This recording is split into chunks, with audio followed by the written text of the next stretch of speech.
الحمد لله وحده، والصلاة والسلام على من لا نبي بعده، أما بعد. رئيس الهيئة المبجل والضيوف الكرام، السلام عليكم ورحمة الله وبركاته.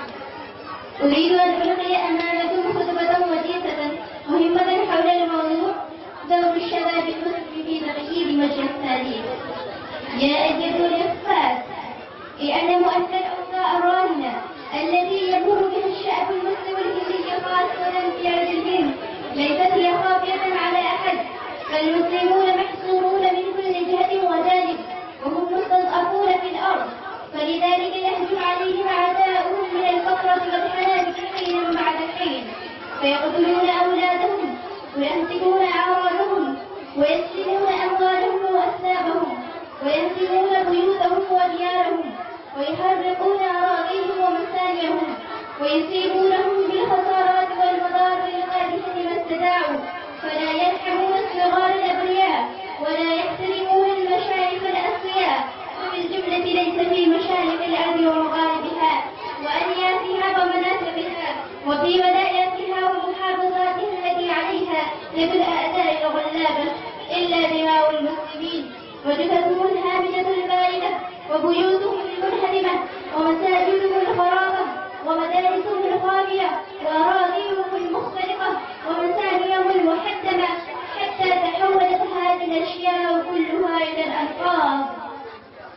يا أيها الأخوات، الأمهات يسألنكم أين غاب عنا أبناؤنا الذين كانوا يفسرون الاستماتة والتفاني في إشارتنا ويدهمون في كل شيء في سبيل خدمتنا، والأخوات يطلب لكم أين ذهب الإخوة الذين كانوا يقطعون الأيدي التي كانت تمتد إلى عزنا وحرمتنا ويقطعون تلك العيون التي تتطلع إلى شرفنا وعفتنا ويحصون تلك الألسنة التي كانت بحث عزنا، والشيوخ يقول لكم أين ذهب أولادنا الذين كانوا لا يتطهرون للغاية في سبيل مرضاتنا ويحافظون على حرمة لحيتنا، والصبيان ينادونكم أين أهلنا كبارنا الذين كانوا أنفسهم للخطر في سبيل ودنا وحبنا.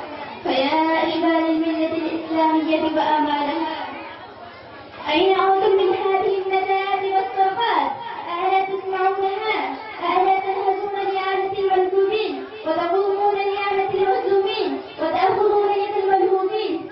فهل تستطيعون أن تجعلوا أسنابكم في آذانكم كي لا تسمعوا نداءاتهم، أو تستطيعون أن تغمضوا عيونكم عن هذه الحقيقة كي لا تنظروا مشاهدهم ومصاريهم؟ كلا وألف مرة كلا، لا تستطيعون ذلك. فإذا كان الأمر كذلك فماذا تنظرون وماذا تنظرون؟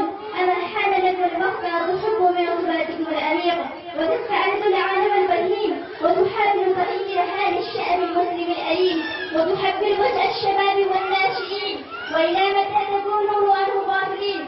انهضوا وافتحوا عيونكم وأيقظوا مغاربكم وقوموا بواجباتكم وأدوا مسؤولياتكم وأخرجوا من هموم دنياكم واعتزوا باتباع إسلامكم.